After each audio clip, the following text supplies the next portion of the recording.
Somewhere along the unmarked border between Kansas Territory and Missouri, a rancher made a decision that would transform his isolated homestead into the center of one of the most disturbing episodes in American frontier history. What began as a simple act of Christian mercy, offering water to a desperate fugitive, ended with his property surrounded by 300 souls, each carrying secrets that could shatter everything the nation believed about itself. The local authorities buried the incident so completely that no official record exists. Yet whispers of what happened in those 48 hours have persisted for over a century and a half. Tonight you'll hear the full account pieced together from private letters, confiscated journals, and testimony that was never meant to see daylight. Before we continue with the story of the rancher who faced an impossible moral choice at the edge of civilization, I need to ask you something. This channel brings you the darkest corners of American history, stories that have been hidden, forgotten, or deliberately erased. If you value uncovering these buried truths, hit that subscribe button and turn on notifications so you never miss an episode. And I'm curious, where are you listening from right now? Drop your state or city in the comments below. Now, let's return to that fateful morning when everything changed. The spring of 1857 found Thomas Harland struggling to maintain his 160-acre claim in the borderlands where Kansas Territory met western Missouri. The land itself seemed determined to reject human settlement, rocky soil that broke plows, winters that killed livestock, summers that baked the earth into something harder than brick. Harland had come west 3 years earlier from Ohio, drawn by promises of cheap land and freedom from the increasingly bitter arguments over slavery that had turned his hometown into a battlefield of rhetoric and occasional violence. He was a slight man, barely 5'1", over 2 feet tall, with the kind of wiry frame that suggested endurance rather than strength. At 32, his face already carried deep lines around his eyes from squinting against the relentless prairie sun. He'd chosen this particular plot precisely because of its isolation nearly 18 miles from the nearest settlement, a ramshackle collection of buildings that optimistically called itself Zephyr Crossing. His closest neighbor was the Gaines family, 7 miles to the northeast, and even they only visited twice a year. Harland wasn't running from the law or fleeing debt. He was running from complexity itself. The slavery question had torn his family apart, his father a fervent abolitionist, his uncle a Democrat who believed in state sovereignty above all else. Their arguments had grown so venomous that his mother had stopped hosting Sunday dinners. Harland wanted no part of any of it. He'd chosen neutrality, chosen silence, chosen the kind of isolation where a man could work his land without having to take a position on anything beyond when to plant and when to harvest. His homestead consisted of a single-room cabin built partially into a hillside for insulation, a lianto that served as a barn, a root cellar, and a well he dug himself over the course of 2 backbreaking months. He kept 4 chickens, 2 pigs, and a mule named Constance, who seemed to share his preference for solitude. The isolation suited him. Days would pass without him speaking aloud, except to the animals. The morning of May 13th started like any other. Harland rose before dawn, fed the livestock, checked his meager vegetable garden where shoots of corn and beans were just beginning to emerge from the soil. The spring had been wetter than usual, which meant the creek that ran along the southern edge of his property was running high and fast, its banks swollen with muddy water. He'd spent the previous day reinforcing the crude bridge he'd built, worried that the whole structure might wash away. Around mid-M morning, as he was repairing a section of fence that the pigs had damaged, he noticed something unusual on the western horizon. A figure moving slowly across the open prairie. This itself wasn't entirely remarkable. Occasionally, travelers passed through, usually heading west toward the newer settlements, sometimes east toward Missouri proper. What made him pause was the figure's size and the peculiar stumbling quality of their movement. As the shape drew closer over the next hour, Harlan realized with a mixture of fascination and discomfort that he was watching a woman of extraordinary proportions, not fat, but tall, remarkably, almost impossibly tall. Even from a distance of several hundred yards, he could see that she stood head and shoulders above what any normal person should. She moved like someone at the absolute limit of their endurance, each step requiring visible effort. She was heading directly toward his homestead. Harlan stood frozen at his fence line, hammer in hand, watching her approach. In that moment he understood immediately what she was, even before he could make out the details. The borderlands were a conduit for runaways, though most had the sense to travel by night and avoid isolated homesteads. This woman was moving in broad daylight, which meant she was either desperate, lost, or both. As she came within 100 yards, he could see her more clearly. She was indeed enormous. He would later estimate her height at nearly 7 feet, though terror and wonder might have inflated his guess.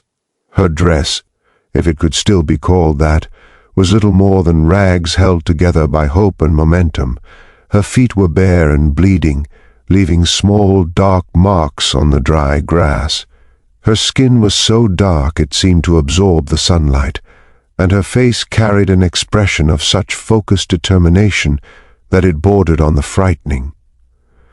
She stopped at the edge of his property, swaying slightly, and their eyes met across the distance. For a long moment, neither moved. Harlan's mind raced through his options. He could pretend he hadn't seen her, retreat into his cabin, and let her pass. He could fire a warning shot, drive her away from his land. He could ride to Ziffer Crossing and report her presence to the part-time marshal who also ran the general store. Or he could acknowledge her humanity. "Water," she said, and her voice carried across the space between them with surprising clarity. Not a question, not a plea, simply a statement of what she needed to continue existing. Harlan found himself walking toward his well before he'd consciously made the decision. His hands trembled as he worked the rope, bringing up the bucket. She approached slowly, each step deliberate, and he could hear her breathing, harsh, ragged, the sound of someone who'd been running for days. When she reached the well, she did not grab the dipper he offered. Instead, she waited, eyes locked on his face, as if testing whether this was some kind of trap. Finally, she took the dipper, drank deeply, then drank again and again. She emptied the bucket twice before stepping back. "Thank you," she said, and there was something in her voice that made Harlan's skin prickle. Not gratitude exactly, more like acknowledgement of a debt that would be repaid one way or another.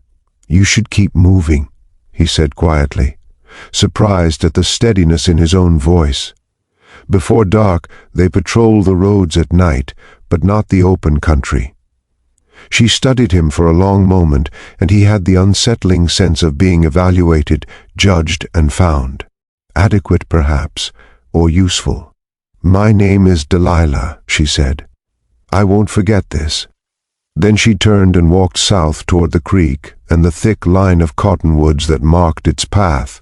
Harlan watched until she disappeared into the treine, then returned to his fence work with hands that wouldn't quite stop shaking. He told himself that was the end of it. One small act of mercy in a world that seemed increasingly short on such things. He would never see her again, and in a few weeks he'd wonder if he'd imagined the whole encounter. But as the sun began to set that evening, as he was securing the chickens for the night, he noticed something that made his blood run cold. There were footprints around his cabin. Many footprints, far too many, and they were fresh. Harlan didn't sleep that night. He sat in his cabin with his father's old rifle across his knees, watching the darkness beyond his single window. Every sound made him flinch. The wind moving through the grass, an owl calling from the cottonwoods, the pigs shifting in their lianto. But beneath those ordinary night sounds, he thought he heard something else. Movement. Many somethings moving. Dawn came slowly, the darkness bleeding away, to reveal a sight that would be burned into Harlan's memory for the rest of his life. They surrounded his property in a loose circle that extended perhaps 100 yards out from his cabin in all directions. Men, women, children. He counted frantically, losing track, starting over. 200, 250, 300, maybe more. All of them dark-skinned, all of them dressed in the remnants of slave clothing, or crude substitutes fashioned from whatever they'd managed to steal or salvage during their flight north. But it was their silence that frightened him most. 300 people should make noise, talking, crying, arguing. These souls stood in complete silence, watching his cabin with expressions that ranged from desperate hope to something harder, more dangerous. They didn't advance. They didn't retreat. They simply waited. In the center of the group, towering over everyone else, stood Delilah. In the morning light, she looked even more imposing than she had the previous day. Her height gave her a quality that seemed almost biblical, like something from the Old Testament stories his mother used to read. She raised one arm, pointing directly at Harlan's cabin, and the gesture had the weight of prophecy. Harlan pushed open his cabin door, the hinges screaming in protest. The sound seemed obscenely loud in the pervasive silence. He stepped outside, rifle in hand, but pointed at the ground, and the hundreds of eyes tracking his movement made his skin crawl. "What do you want?" he called. "Ed out," his voice cracking on the last word. Delilah took 3 steps forward. Even just 3 steps with her stride brought her significantly closer. "You gave me water," she said. "You gave me mercy when you could have turned me in, collected whatever bounty they're offering for my return. That tells me something about your character." "I just gave you water," Harlan said, hearing the desperation in his own voice. "That's all. I can't. I'm not part of any railway. I don't have resources. I can't help you. We're not asking you to help us move on," Delilah said, and something in her tone made Harlan's stomach clench. "We're asking you to help us stay." The words hung in the air. Impossible. Absurd. 300 people couldn't simply stay in the middle of the Kansas prairie. They would be visible for miles. Slave catchers combed these territories constantly. Sometimes legal authorities enforcing the Fugitive Slave Act, sometimes freelance hunters looking for bounties, sometimes owners themselves pursuing their property across state lines. "That's insane," Harlan said. "You'd be caught in days, hours maybe. The patrols don't come out here." Delilah interrupted. "You chose this land because it's isolated. No roads nearby, no settlements. The kind of place where a man can disappear if he wants to. The kind of place where 300 people might disappear too if they're careful." A woman stepped forward from the group, older, perhaps 50, with gray threading through her hair and scars on her arms that suggested a lifetime of hard labor. "We've been traveling for 6 weeks," she said, her voice carrying surprising strength. "Started as 12 families who escaped from 3 different plantations in northern Missouri. Others joined us along the way. Every farm we passed, every work gang we saw, people slipped away in the night and followed. We didn't plan to become so many. It just happened." A man spoke up, young, maybe 20, with burns on his neck that looked like someone had extinguished cigars on his skin. "We can't cross into free territory like this. Too many of us. The authorities would stop us at any checkpoint, legal or not. But out here in the empty spaces, if we can just wait until the active hunting dies down. "What makes you think I won't turn you in?" Aaron asked, though even as he said it, he knew he wouldn't. He should. The Fugitive Slave Act made it a federal crime to harbor runaways. He could be fined $1,000, more money than he'd see in 10 lifetimes, or imprisoned. His property could be seized, his name would be ruined, but he wouldn't turn them in. Delilah seemed to read this in his face. "Because you're a man who left civilization to escape hard choices," she said softly. "But hard choices find us anyway, don't they? And when they do, we discover what we really are."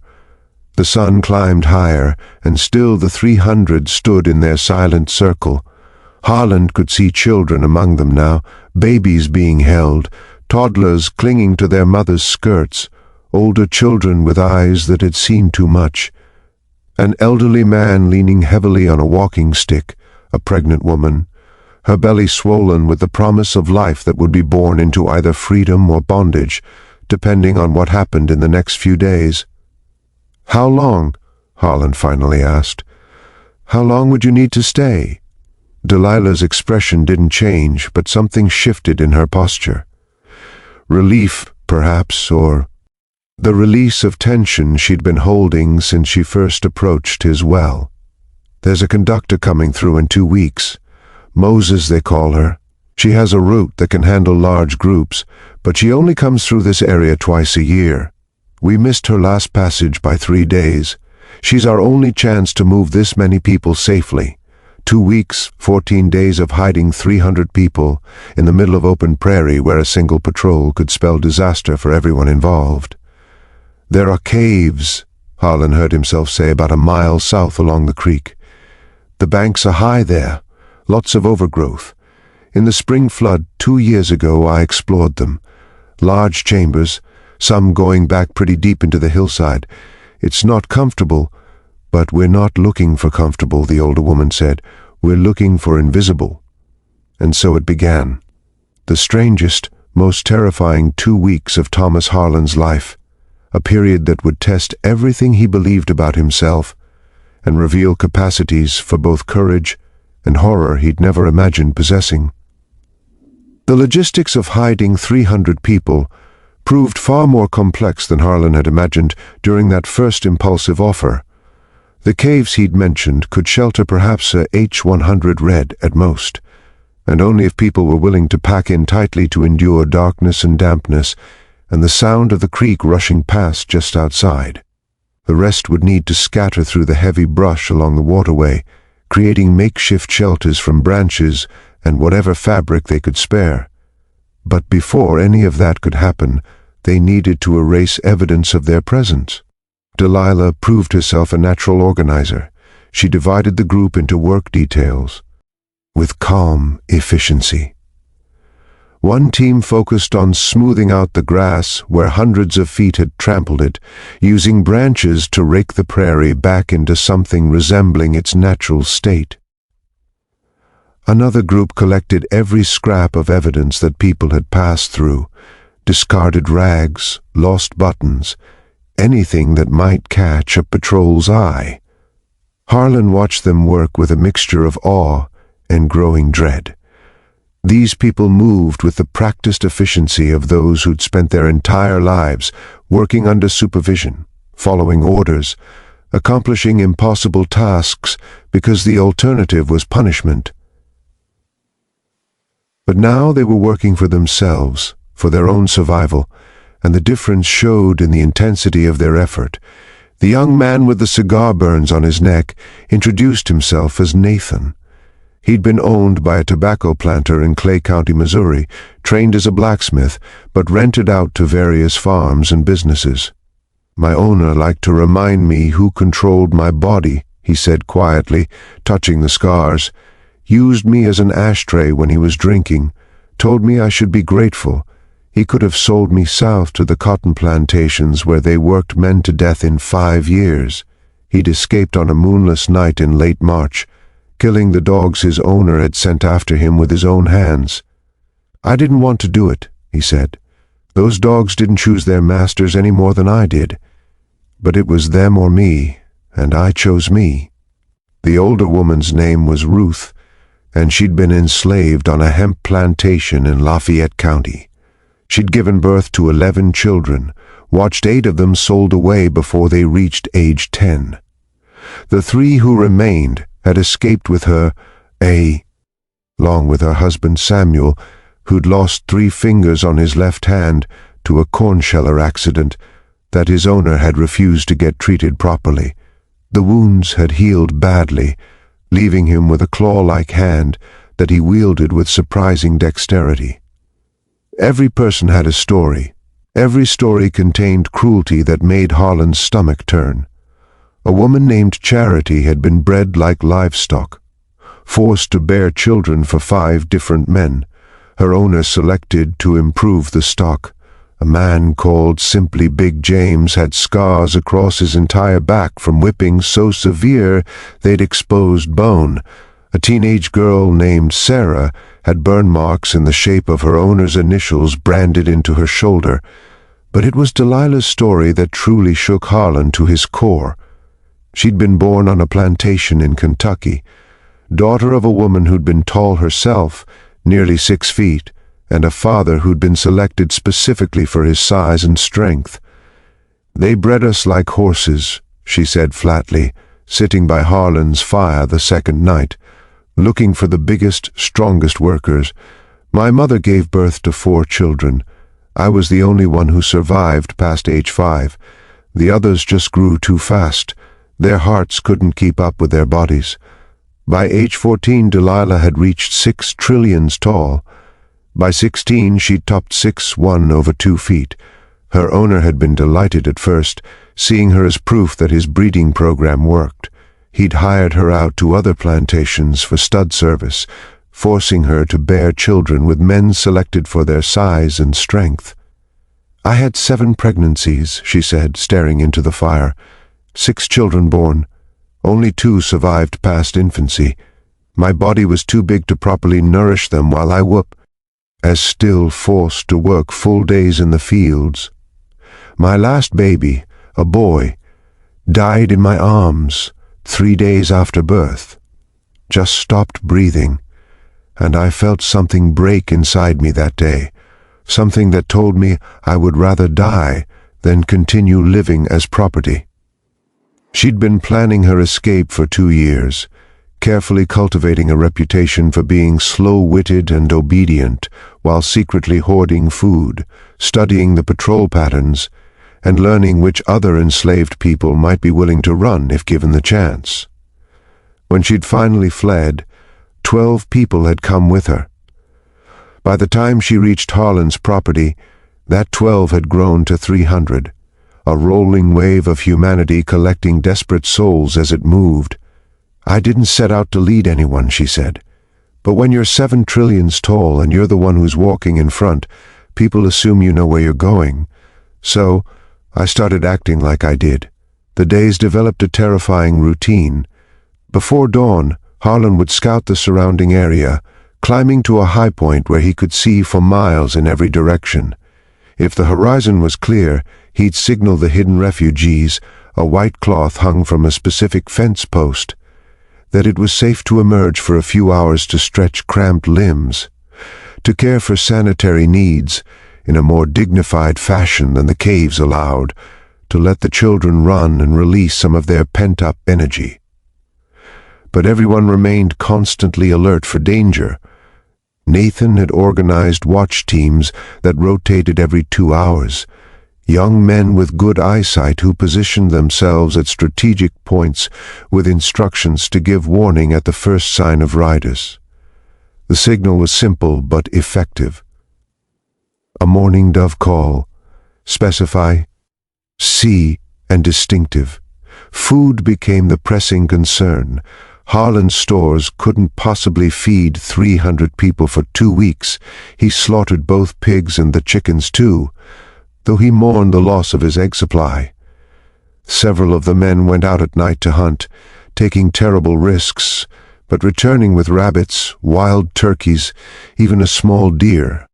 The women organized careful rationing, making sure that children and elderly ate first, then nursing mothers, then everyone else. Water was less of a problem thanks to the creek, though Harlan worried constantly about the risk of disease from so many people drawing from the same source. Ruth, who had extensive knowledge of medicinal plants, organized teams to collect herbs and roots she could use to treat the inevitable illnesses that began to appear.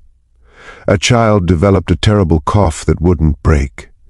An elderly man's leg wound from the journey turned septic, and Ruth worked for 3 days to save the limb, finally succeeding through some combination of pusses and prayer. Harlan found himself drawn into their community, despite his instinct for isolation. He'd spent 3 years avoiding human connection, and now he was surrounded by hundreds of people whose lives depended on his continued silence and support. It should have been suffocating. Instead, he found himself sitting around their carefully concealed fires at night, listening to their stories, sharing his own more limited experiences. The children were simultaneously the greatest joy and the deepest source of anxiety. Despite their circumstances, they found ways to play, creating games from nothing, laughing in ways that terrified the adults who constantly had to shush them. One little girl, maybe 4 years old, attached herself to Harlan, following him around during the safe hours, asking endless questions about his mule, his cabin, the prairie itself. Her name was Lily, and she'd been born into slavery in Missouri, just like her parents. She had no concept of freedom, didn't understand what they were running toward, only that everyone seemed frightened and hopeful in equal measure. When Harlan asked her what she wanted to be when she grew up, she looked at him with confusion, as if the question made no sense. "I'll be what my master tells me to be," she said simply, and Harlan had to turn away before she could see the tears in his eyes. 1 week passed, then 10 days. The constant tension began to wear on everyone. Tempers grew short. Arguments broke out over trivial matters. The distribution of food, the rotation of cave space, whether children should be allowed to play outside the shelters even during safe hours.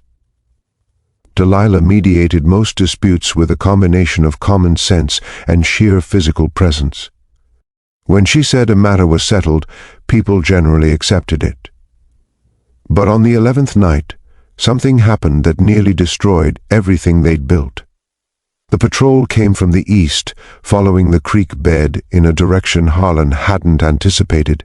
4 riders moving slowly through the darkness, clearly searching for something specific. Nathan spotted them first and gave the dove call, and 300 people melted into the landscape with practice speed that spoke to generations of learning how to become invisible. Harlan stood by his cabin, forcing himself to breathe normally. As the riders approached, he recognized one of them. A man named Cobb. Ho ran a freight business out of Zephyr Crossing and supplemented his income by hunting runaways for the bounties. The others were strangers, hard-faced men with rifles across their saddles and the look of people who'd turned cruelty into a profession. "Evening," Cobb called out, reining in his horse about 20 yards from Harlan's door. "Didn't expect to find anyone living way out here. You knew?" 3 years, Harlan said, keeping his voice level. "Homestead claim. Haven't gotten around to filing all the proper papers yet, but the land's mine by right of improvement." Cobb nodded slowly, his eyes scanning Harlan's property with uncomfortable intensity. "You seen any colored folks come through here? Large group, maybe? We're tracking a bunch of runaways, probably 50 or so. Got word they were heading west toward the territory. 50. They thought they were hunting 50 people, not 300. Someone's intelligence was badly out of date, which meant the full scale of the escape hadn't been reported yet. Probably because the various owners hadn't yet compared notes, hadn't realized their individual losses were part of a much larger exodus. "Haven't seen anyone," Harlan said. "Like you said, I'm pretty isolated out here. Don't get many visitors." One of the other riders, a man with a scarred face and cold eyes, kneed his horse forward. "Mind if we take a look around, just to be sure?" This was the moment Harlan had dreaded since the whole thing began. If they searched thoroughly, they'd find signs. Impossible not to. With 300 people living within a mile radius, trampled grass, hidden paths to the creek, evidence of fires, waste disposal, the simple wear and tear that many humans inevitably left on a landscape. "I do mind, actually," Harlan said, and saw Cobb's eyes narrow. "This is my property, legally claimed, and I've got rights. You have no authority to search without proper cause, and me telling you I haven't seen anyone should be sufficient." "That's an interesting position to take," the scarred man said softly. "For someone with nothing to hide. It's the position any free man should take," Harlan replied, when faced with people trying to violate his property rights. "We fought a revolution over this kind of thing, if memory serves." Cobb held up a hand forestalling whatever his companion had been about to say. "Now, let's all stay calm here. Mr. Harlan, Thomas Harlan." "Mr. Harlan, we're just doing our jobs. The Fugitive Slave Act makes it a federal crime to harbor runaways. We have legal authority to search any place we have reasonable suspicion." "And what's your reasonable suspicion based on that I happen to live in the general direction some slaves might have traveled? By that logic, you could search every property between here and Canada." The tension stretched out. 4 armed men facing one man with a rifle he deliberately left inside his cabin to avoid appearing threatening. Harlan could feel sweat running down his spine despite the cool night air. If they decided to search anyway, he had no way to stop them. He could grab his rifle, try to hold them off, but that would just confirm their suspicions and bring more men with more guns. Somewhere in the darkness behind him, 300 people waited in silence, their lives hanging on this conversation. "I'll make you a deal," Cobb finally said. "You let us water our horses at your well, maybe rest here for a bit, and we'll consider what our cooperation noted. Might be worth something later if questions come up about this area." It was a test. Harlan realized they wanted to stay long enough to observe, to see if he showed signs of nervousness. If anyone tried to slip away in the darkness, thinking the coast was clear. If he refused, he'd look suspicious. If he agreed, he'd have to maintain perfect composure while they watched for any crack in his facade. "Well's over there," Harlan said, gesturing. "Water's cold and clean. Help yourselves." The next hour was the longest of Harlan's life. The riders watered their horses slowly, all the while studying his property with eyes that missed nothing. Harlan forced himself to go about normal business, checking on his mule, adjusting some equipment in the Lianto, even starting a fire, and making coffee which he felt obligated to offer the men, though the thought of sharing anything with them made his skin crawl. They talked among themselves in low voices, occasionally asking Harlan casual questions that felt anything but casual. How long had he been alone out here? Where had he come from before? Did he keep up with politics? What did he think about Kansas joining the Union as a free state versus a slave state? Harlan gave careful, neutral answers, playing the role of a man who deliberately removed himself from such controversies. It wasn't difficult. It was who he'd actually tried to be before 300 desperate souls had made neutrality impossible. Finally, after what felt like days, but was probably only 60 or 70 minutes, Cobb stood and stretched. "Well, Mr. Harlan, we appreciate your hospitality. If you do happen to see any colored folks come through, there's good why in reporting them. Bounties range from $50 to $300, depending on the individual. That's a lot more than most men see in a year out here." "I'll keep that in mind," Harlan said evenly. They mounted up, and for one terrible moment the scarred man turned his horse toward the south, toward the creek where the caves and shelters lay hidden in the darkness. Harlan's heart hammered so hard he was certain they could hear it. But then Cobb called out, "This way, Davis. Let's check that settlement we passed yesterday." And the scarred man wheeled his horse around to follow. Harlan watched them ride east until they disappeared into the darkness, then stood for another 30 minutes, making sure they weren't circling back. Only when he was certain they were truly gone did he give the all-clear signal 3 short whistles like a nightjar. The dove call came back almost immediately, and gradually, cautiously, the hidden refugees began to emerge. Delilah was the first to reach him, moving with surprising silence for someone so large. "That was too close," she said quietly. "They thought they were tracking 50 people," Harlan said, "which means whatever's happening is bigger than individual owners chasing their property. The different escapes haven't been connected yet, but they will be. And when they are, we need to be gone." Delilah finished. "How much longer until your conductor arrives?" 3 days, Harlan said. "If she stays on schedule, if she hasn't been caught or delayed." "If," Delilah repeated, and the word carried the weight of every uncertainty they faced.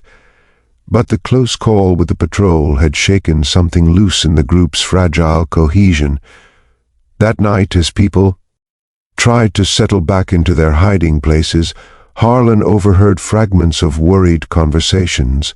Some people wanted to split up, arguing that a group this large was impossible to hide and would be easier to manage as smaller units.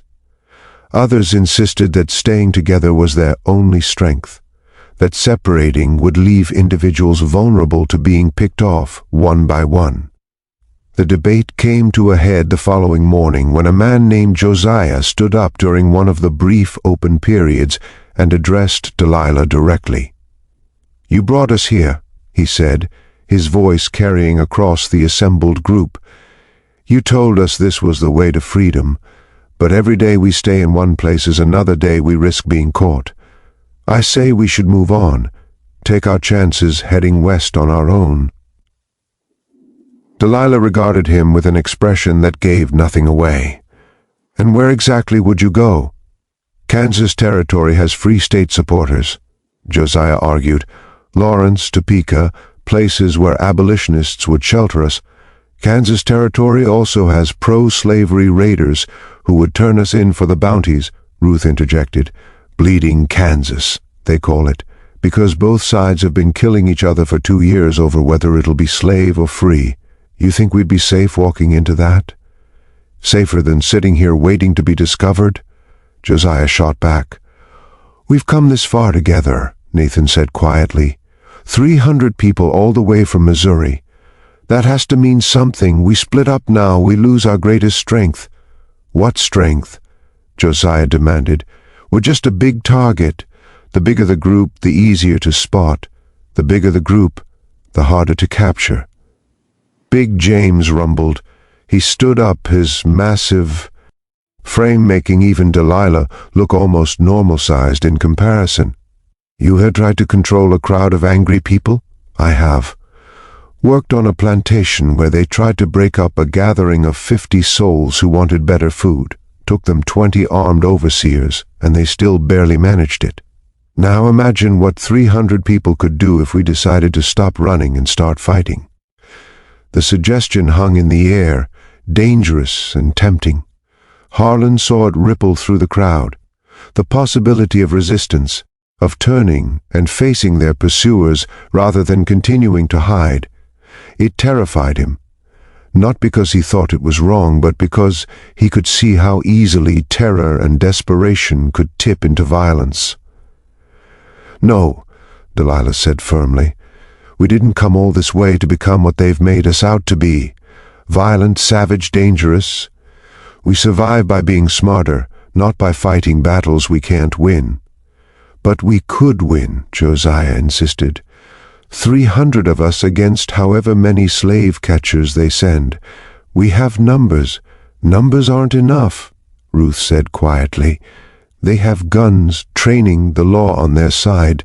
We fight, we die. Maybe we take some of them with us, but we still die. And even if by some miracle we won, then what? We'd be fugitives and murderers. Every authority in the territory would be hunting us. Is that the freedom you want? The tension in the group was palpable, and Harlan realized with growing alarm that they were teetering on the edge of fracture. If the group split, if people started leaving in different directions, it would only be a matter of time before someone was caught. And once captured, they'd be interrogated, tortured, probably made to reveal where the others were hidden. 3 more days, Harlan heard himself say, and everyone turned to look at him. He'd been so careful to stay on the periphery of their debates, to not insert himself into their decisions. But he couldn't stay silent now. The conductor is due in 3 days. If she doesn't come, then you make your choices. But give it 3 more days. You've made it this far. Don't fall apart when you're so close. Delilah gave him a look of something that might have been gratitude, or might have been calculation. The man has a point. We've survived 11 days. We can survive 3 more. The group eventually dispersed back to their hiding places, but the argument had left cracks in the solidarity that had carried them this far. Harlan could feel it, the way people clustered in smaller groups. Now the suspicious glances, the whispered conversations that stopped when others approached. That night, as he lay in his cabin, staring at the ceiling, Harlan tried to calculate how many laws he'd already broken. Harboring fugitive slaves was a federal crime carrying a $1,000 fine. Providing material support, food, shelter, aid, compounded the offense. If authorities discovered what he'd done, he could be imprisoned, his property seized, his name destroyed. And yet, when he thought about turning them in, about collecting the bounties that would make him wealthy beyond his dreams, the idea filled him with such self-loathing that he physically couldn't entertain it. He'd come west to escape hard choices. Instead, he'd found the hardest choice of all, whether to preserve his own safety or risk everything for people he'd never met before. As dawn broke on day 12, Harlan had his answer. He'd already made his choice, whether he'd consciously acknowledged it or not. The moment he'd given Delilah water, he'd committed himself to this path. All that remained was seeing it through to whatever end awaited them. Day 12 brought a development that sent ripples of barely contained panic through the hidden refugees. One of the scouts, a young man named Isaac, who'd positioned himself on the high ground to the north, came running back to the encampment in broad daylight, breaking every protocol about remaining hidden during sunup hours. "Riders!" he gasped out. At least 20 of them, maybe more, coming from the east, spread out in a line like they're sweeping the territory. 20 riders meant a coordinated search party, not just a random patrol. It meant someone had put together enough clues to know a large group was in the area, even if they didn't know the exact numbers. Delilah's face went absolutely still. How far? Maybe 3 meters, moving slow, checking every draw and creek bed. How long until they reach us? 2 hours, maybe 3 if they stay thorough. The words sent the community into controlled chaos. People began gathering their few possessions, preparing to flee deeper into the landscape, but Ruth held up a hand, her voice cutting through the rising panic. "Wait," she said. "Think about this. 3 miles. That's not enough time to pack up and move 300 people without leaving a trail a blind man could follow. We run now in daylight, scattered and panicked. We might as well paint signs pointing to where we've gone." "So what do you suggest?" Josiah demanded. "We just sit here and wait to be caught.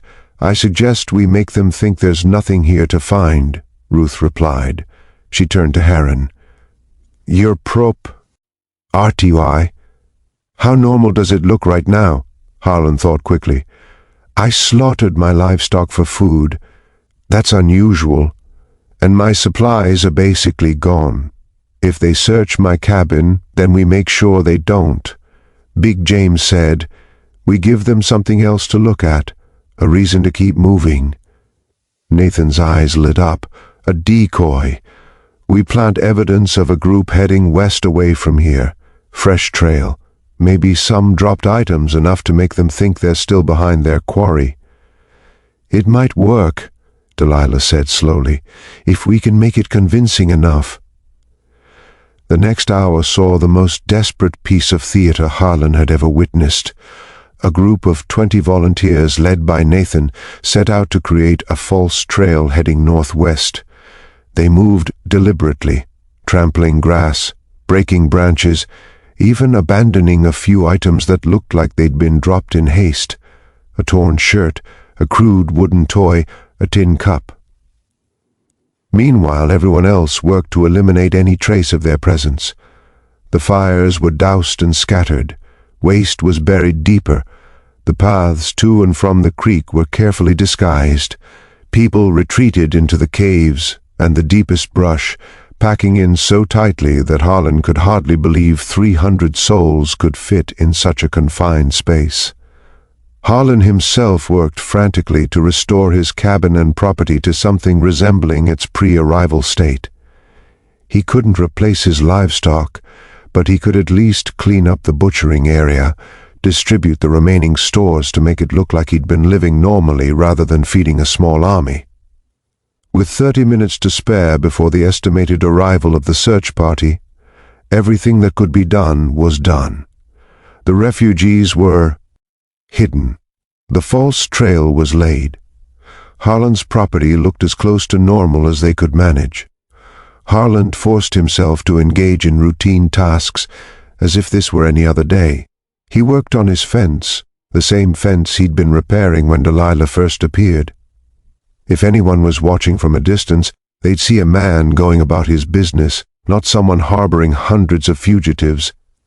The riders appeared on the eastern horizon right on schedule. Harlan counted them carefully. 23 men, all armed, moving in a coordinated line that suggested military experience. Several wore the kind of hard-worn clothes that marked them as professional slave catchers. Others had the look of local men recruited for the hunt, farmers and merchants who saw easy money in capturing human beings. Leading them was a man Harlan didn't recognize at first. Tall, lean, with iron-gray hair and a face that looked like it had been carved from granite. He rode with the confidence of someone accustomed to authority, and when he raised his hand to halt the line about 100 yards from Harlan's cabin, the other riders stopped instantly. He spurred his horse forward, approaching alone. As he drew closer, Harlan felt his stomach drop. He recognized the man now, Colonel Martin Grayson, a former military officer who'd made a fortune in the slave trade after leaving the army. Harlan had seen his name in newspapers, always in connection with high-profile captures or the suppression of slave rebellions. This wasn't just a search party. This was a manhunt led by someone who treated it as warfare. "You, the owner of this property," Grayson's voice was clipped. "Military precise. Thomas Harland. This is my home stead." "Colonel Martin Grayson. I'm leading a federal operation to recover stolen property. We have reliable information that a large group of fugitive slaves passed through this area within the past 2 weeks. What can you tell me about that?" Harran kept his voice steady. "Already answered these questions for a patrol that came through a few days ago. Haven't seen any large groups. Haven't seen anyone at all except you." Grayson's eyes narrowed. "What patrol?" "Man named Cobb out of Zephyr Crossing. 3 others with him." "Cobb." Grayson said the name like it tasted bad. "Local bounty hunter, not part of my operation." He dismounted, and Harran noticed how he moved economically, every motion purposeful. This was a man who'd spent his life in situations where wasted effort could mean death. "I'm going to be direct with you, Mr. Harlan. We're not tracking a small group anymore. We've connected at least 9 separate escape incidents from 3 different counties in Missouri. We're looking at somewhere between 200 and 300 missing slaves, representing a total value of over $100,000. That's more than just property loss. That's economic warfare. 200 to 300 they knew, or at least they suspected. That's a lot of people, Harlan said carefully. Hard to imagine hiding that many in open country like this.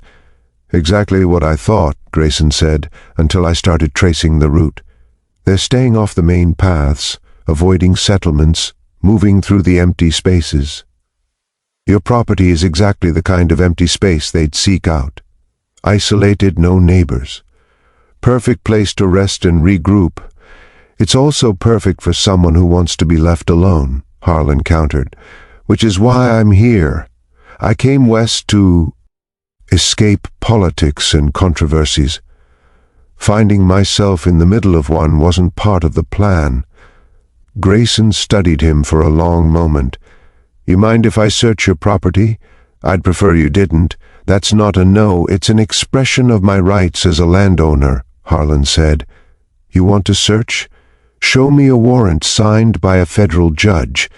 The Fugitive Slave Act gives me authority to search when you have probable cause. Harlan interrupted. My saying I haven't seen anyone isn't probable cause. It's the opposite of probable cause.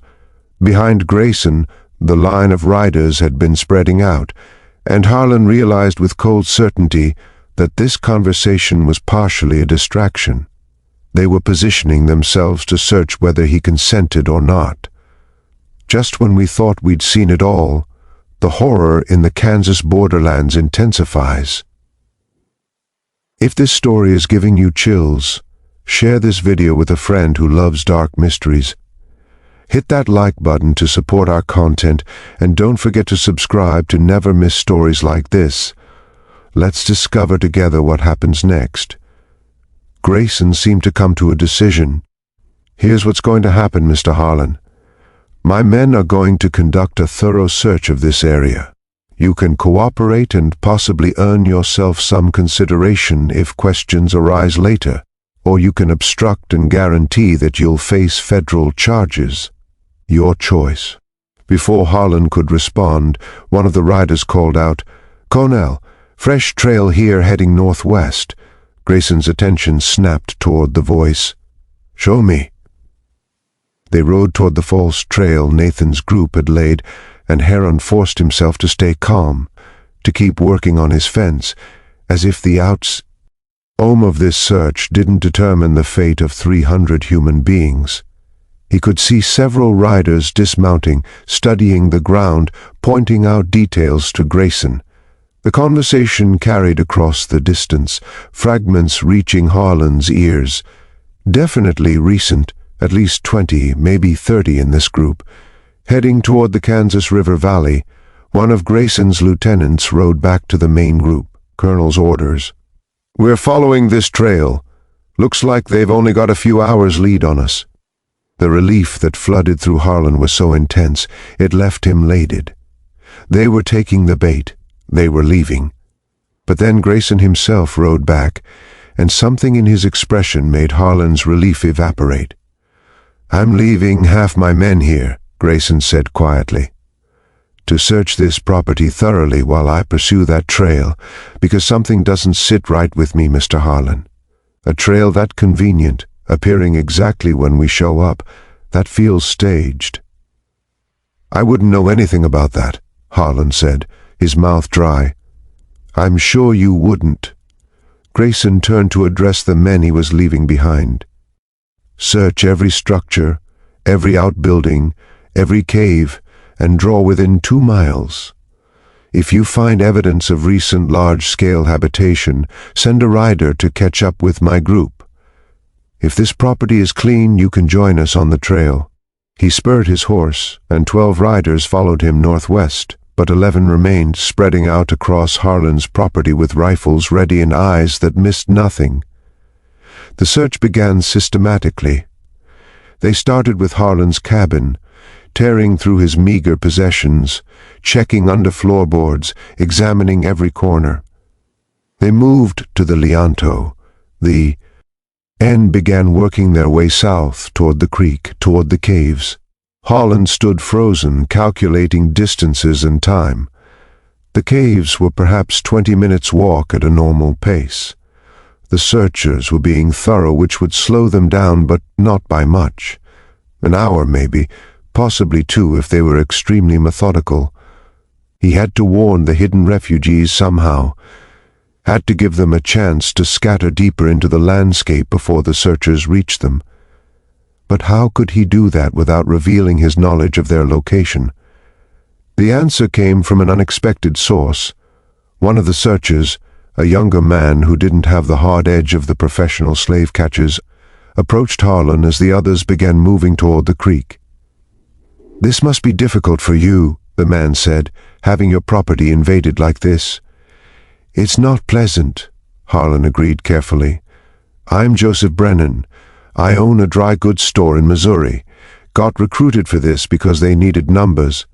To be honest, I'm not comfortable with the whole thing. These are people we're chasing, not animals." Harlan studied him, trying to determine if this was some kind of test. "Then why are you here?" "Because the law is the law," Brennan said, but his voice lacked conviction.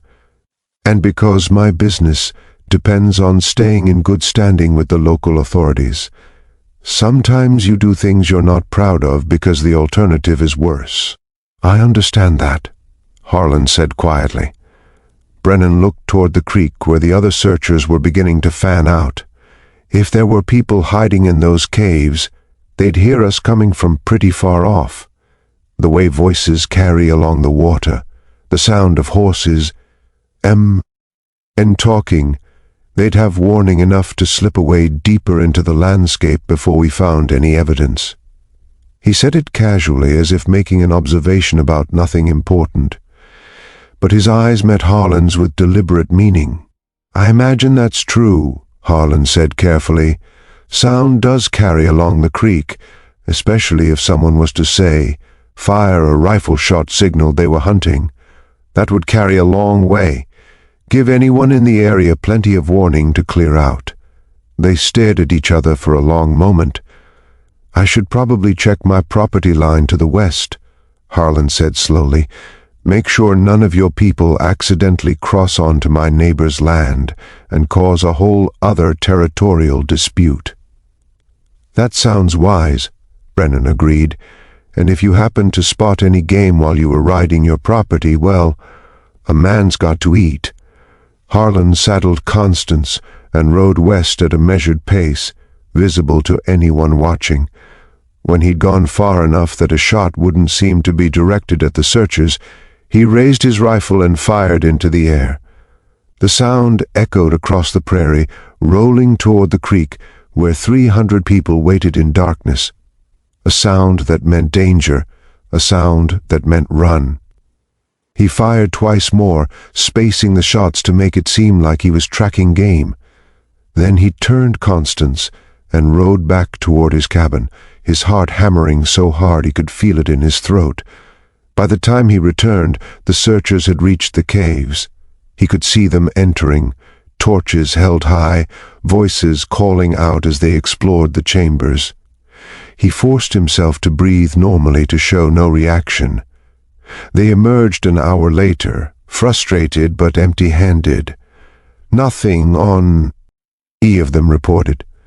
"Some signs of animals denning in there, but no evidence of people. Check the brush along the creek," another ordered. They could be hiding in the undergrowth. They searched until dark, finding only traces that could have meant anything. A broken branch, some trampled grass, ordinary signs of wildlife. No people, no definitive evidence of 300 souls having sheltered there for nearly 2 weeks. As night fell, the searchers finally gave up and prepared to ride out to join Grayson's group on the trail. Before leaving, their leader, a hard-faced man named Webb, stopped his horse next to where Harlan stood. "You're either the luckiest man in Kansas territory," Webb said quietly, "or the smartest. Either way, this isn't over. When they figure out the trail is a decoy, they'll be back, and next time they won't be as polite about searching." Then they were gone, riding into the darkness, and Harlan was alone on his property for the first time in 12 days. He waited an hour to be certain they were truly gone.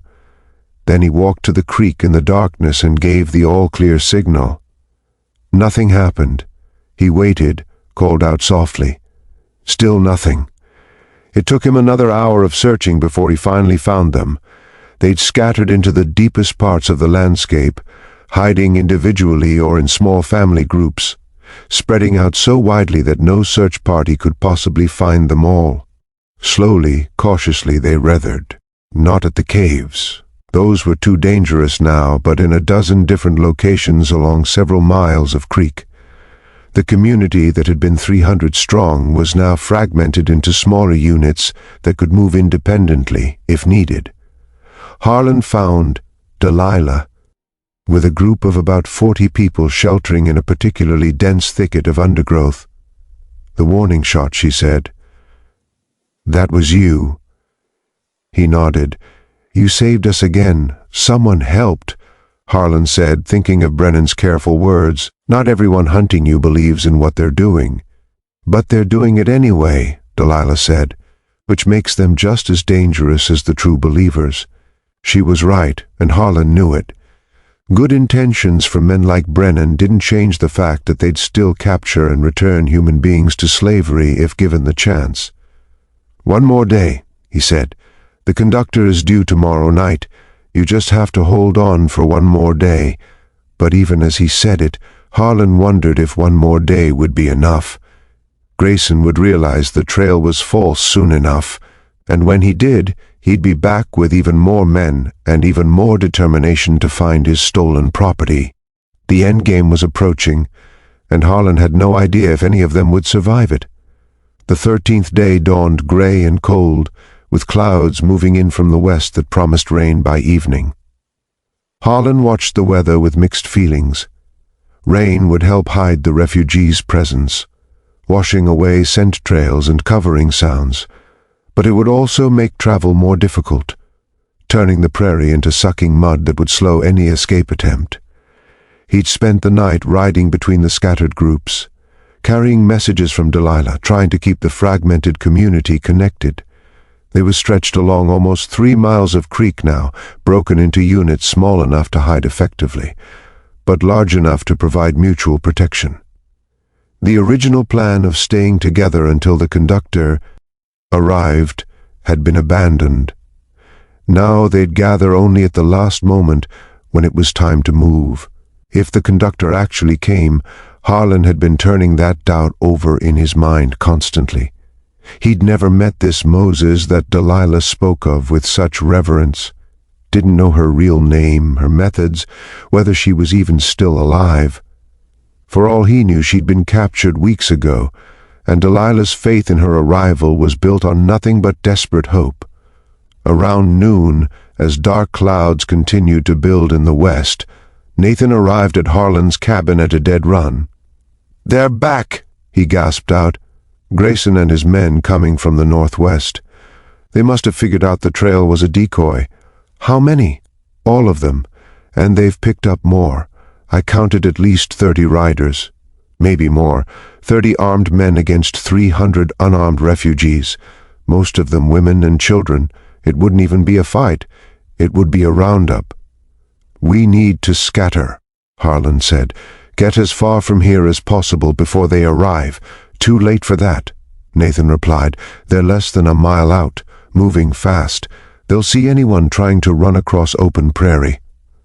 Harlan's mind raced through options, rejecting each one as quickly as it formed. They couldn't hide. Grayson would search every inch of the landscape this time. They couldn't run, not in daylight with riders who could move 10 times faster. They couldn't fight. Actually, maybe they could. The thought emerged fully formed, terrible and compelling. 300 people cornered and desperate. Facing men who saw them as property rather than human beings, it would be suicide for most of them, but for some, it might create enough chaos and confusion to allow escape. Delilah, must have been thinking along similar lines. She appeared from the direction of the creek, moving with that distinctive loping stride that covered ground faster than seemed possible. Big James and Ruth were with her, along with about 50 others. "We can't all escape," she said without preamble. "Not from 30 armed riders, but some of us might if we create a diversion." "What kind of diversion?" Harlan asked, though he already knew the answer. "The kind where some of us stand and fight while others run." "That's murder," Harlan said. "They'll cut down anyone who resists. They're going to capture us anyway, Big James. This way, at least some of us go free. The children, the pregnant women, the elderly who couldn't survive being dragged back in chains. The arithmetic was brutal but undeniable. Sacrifice the strong to save the weak. The old resistance mathematics that enslaved people have been forced to calculate for generations." "There might be another way," a voice said, and they all turned to see Joseph Brennan standing at the edge of Harlan's property, the store owner who'd given Harlan the warning the previous day. He was alone, having apparently separated from the main search party. "What are you doing here?" Harlan demanded. "Trying to stop a massacre," Brennan replied. "Colonel Grayson is convinced you're harboring the fugitives, Mr. Harlan. He's planning to make an example, burn your property, have you arrested for federal crimes, and conduct a search so thorough that a field mouse couldn't escape detection." "So, you came to warn us before participating in our capture?" Delilah's voice dripped with contempt. "I came to offer an alternative," Brennan said. "I have a wagon, large one, aimed for freight hauling. It's hidden about 2 miles south of here. I also have contacts in Lawrence who will provide shelter, no questions asked." "Why would you help us?" Ruth asked suspiciously. Brennan was quiet for a long moment. "Because my sister was married to a free black man in Illinois. They had 2 children. 3 years ago, she and her family were kidnapped by slave catchers who claimed her husband was a runaway and her children were therefore property. It was a lie. He had free papers going back 2 generations. But by the time the legal system sorted it out, my sister was dead from abuse she suffered on the plantation they'd been sold to, and her children had disappeared into the slave markets of New Orleans. He met their eyes, each in turn. The law failed my family. I won't be part of the same system failing anyone else if I can prevent it. One wagon can't move 300 people, Nathan pointed out.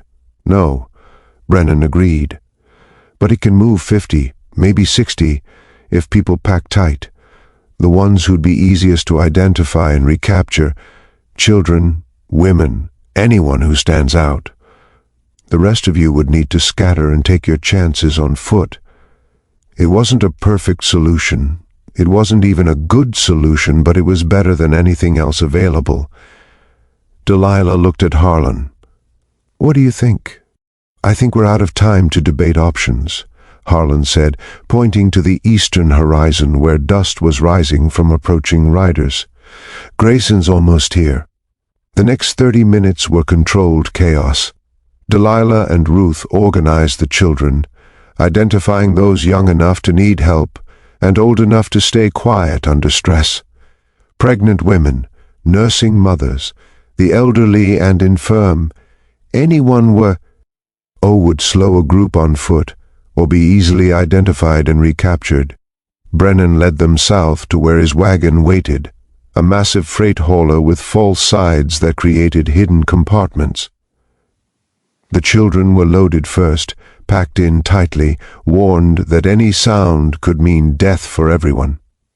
Then the women and elderly, filling every available space until 63 people had been concealed in a wagon that looked from the outside to be carrying nothing but ordinary freight. "There's a checkpoint on the road to Lawrence," Brennan said quietly. "Federal marshals enforcing the Fugitive Slave Act. I'll get you past it. I have documentation and a reputation as a reliable trader, but after that, you're on your own." "Thank you," Delilah said simply. "Whatever your reasons, thank you." Brennan nodded, climbed onto the wagon seat, and set off south at a pace that looked casual but covered ground quickly. Within minutes, the wagon had disappeared over the horizon. That left approximately 240 people who would need to scatter on foot and hope that darkness and determination would be enough to see them through. Harlan found himself standing with the group that had chosen to stay and fight if necessary to buy time for the others. About 30 men along with Delilah, and a handful of women who'd refused to take shelter in the wagon. They were armed with rocks, with improvised clubs fashioned from tree branches, with farm tools they'd collected during their journey against 30 men with rifles. They would last, perhaps minutes, but minutes might be enough. Grayson's riders appeared on the eastern horizon at a full gallop, clearly past the point of pretending this was anything other than a manhunt. The Y rode straight toward Harlan's property, and Harlan could see Grayson at their head, his face set in lines of grim determination. The colonel reined in his horse 50 yards from where Harlan stood, the 30 fighters arrayed behind him. Grayson's eyes widened slightly at the sight of so many black faces openly visible, no longer hiding. So Grayson said quietly, "Here we are at last." "Here we are," Harlan agreed. "That's a lot of property you're harboring, Mr. Harlan. By my account, you're looking at vile